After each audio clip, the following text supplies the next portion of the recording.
Hello everyone. I this side Dr. Shikha Jalota working as Associate Professor in GEMS Great Noida campus. Today we are going to discuss something about the project evaluation, specifically the post-project evaluation. In brief, if we say that what is project evaluation, it is simply the evaluation of the project that has already been completed. Though the evaluation of project is already, you can say, starts with the stage when the idea generation has been done for the project, or at the later stage also. But when we talk about specifically the post project evaluation, it is the stage of evaluation when the project has already been done. So when we talk about post project evaluation, it is simply the assessment, as we can see in the slide here also. It is simply the assessment of the project after it has already been completed, or we can say when the results of the project has already been achieved, both in the terms of cost, we know that what are the costs that has been incurred, and on the aspect of the performance also, we are sure that what performance has been done in respect to that particular project. So evaluation here means that what inputs we have given and what outputs we have received.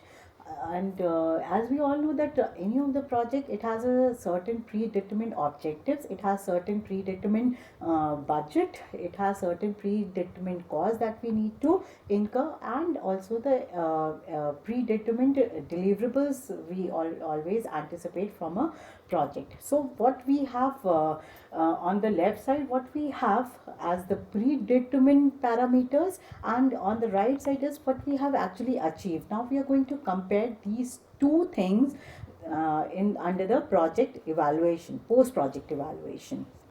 So let us take up what is exactly the post project evaluation. Under this, the evaluation has been divided into three parts. First part is the project appraisal. Appraisal here means the first stage of project where the project is still in the idea mode, or it is still in the you can say planning mode, and we have not exactly implemented the project up till now. So whatever homework we do, whatever like ground level work we need to perform to assess that whether the project should be further proceeded with or not, or you can say to judge the feasibility of the project, whatever research, whatever study, whatever analysis that we do, is the project appraisal part. Then comes the project monitoring and controlling. It is again evaluating the project, but in a different manner in the sense that project is still going on, and we need to control the project, we need to monitor the project, so that on both perspectives, that is the cost and the performance, the project should be in line with the predetermined factors. So what we have discussed about the predetermined factors and what we are going to achieve under the second phase of project evaluation, we need to be very focused that what we have predetermined, the work in progress should be in that line only, so that the deliverables what we have desired should be achieved once the project is completed. And the last phase of evaluation is the post project evaluation, where the project has already been completed, and now we are going to assess the, or you can say the, compare the results with the predetermined parameters. So let us take the objectives of project evaluation. It is simple, as we can assess from the slide also, that project evaluation we do in order to know that what is the gap between the results that we have achieved and what is we have determined to achieve before the project planning, or we can say what is the lackness of the project that we have taken up, and how we can do the further projects in a better way. So if we are involved in a particular project, then of course it is not always possible that we have the experience of it. So when we don't have that sort of experience, so while doing the project we come up with a certain experiences, we come to know about the flaws of the firm, we come to know about the different you can say discrepancies or inefficiencies that we have in a project. So accordingly we come to know, we have the experience, we come to know about the project lacknesses, we come to know about the project inefficiencies, and accordingly we try to improve in the future. So these all are the objectives that and furthermore we can add on this that what can be the better control, what can be the better monitoring policies which can be adopted. So once we adopt the better monitoring policy or better control measures, so obviously the corrective measures or the control measures will lead to further accuracy of the predetermined results. So these all things will be accommodated as a project evaluation. Then comes the process of project audit evaluation. Under process we can say that simply it depends upon the form that what process it involves, but in general if we talk about the standardized format of the project evaluation is basically you have to compare the results with the predetermined factors, what results you have got and what you have tried to achieve. This can be done, and nowadays you all know very well that there are n number of project evaluation tools available, or you can say project management tools are there. N number of softwares are available to run the project, to evaluate the project, to control and monitor the project, to generate the various n number of reports that you need in reference to the project. So that has made a lot the task easy for the evaluator to judge the monitoring, judge the correct controlling process, to judge the say evaluate the project in the sense. So these softwares are also helpful in evaluating the project, which is in which the task is all done by the software. You just need to feed in the details of the project. Then what to review for the project, if we say so in a general way we can say that when we conduct a post project audit, so we need to be more open in the sense that if any of the team member they know any flaws of the company, they know any inefficiencies of the company, then obviously they should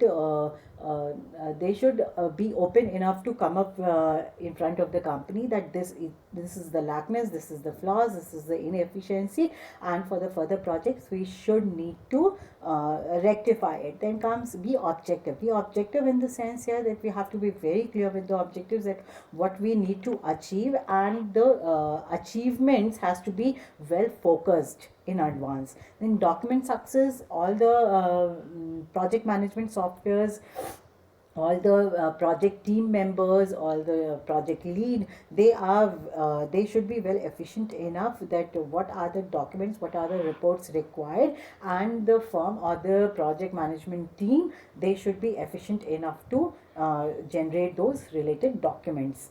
Then look with hindsight here means that you have to look into the project evaluation with a very open minded aspect, like you have to be known enough, as we are talking in the last point also, we have to be focusing on both the things. Not only we should be looking for the negative aspects of it, but we should also be aware about the positive things that has undergone in project. So when we talk about a particular post project evaluation for a specific project, then we should be looking on both the aspects, that what were the negatives of the project and what are the positives of the project, and both these things will be further used in the next project which the company will be taking up, in order to make the more accurate and better performance by the project team.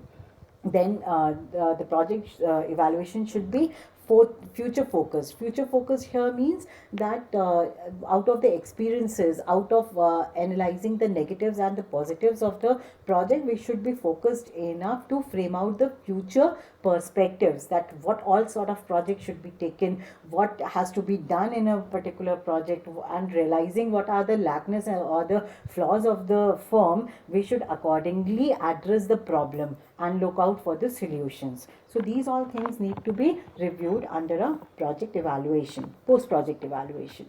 Then comes while conducting the review, include the following activities. One is conducting a gap analysis. This is a very basic thing to do under a post project evaluation, that you have to need to analyze the gap between the thing, and gap here refers to what you have assumed to achieve and what you have actually achieved, and this gap needs to be analyzed in both the references, as we have talked about in the previous slides also, that in the cost reference and in the performance reference. Cost reference means what was the budgeted cost that we need to review, and what actual is the cost that we have incurred, because the project is now over, so we know exactly what is the cost for the project after going through with the whole project. So this is one of the gap. Then the performance gap means what we tried to achieve and what we have actually achieved as per the delivery.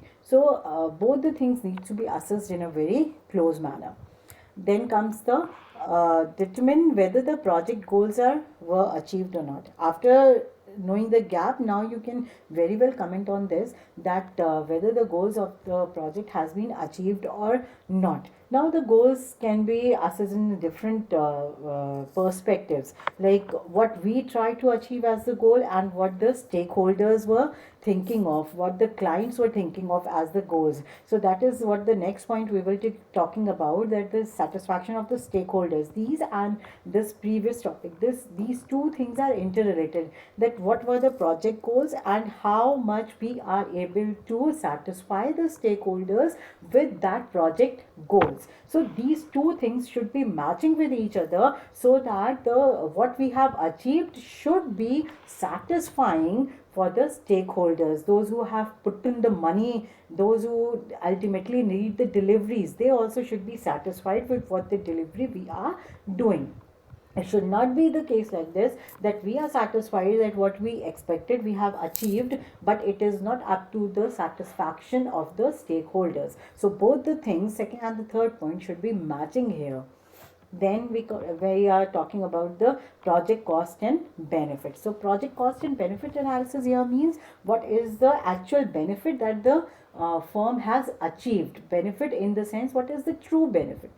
Benefit means what is the cost and what is the benefit, and the difference between these two things will give you the final benefit for the firm. Like, for if the firm takes up some certain long run benefits and long run cost, so the benefit should be obviously more for the firm in comparison to the cost. So what is the difference between these two will ultimately tell the future prospects for the firm, that how much profitability the firm is having.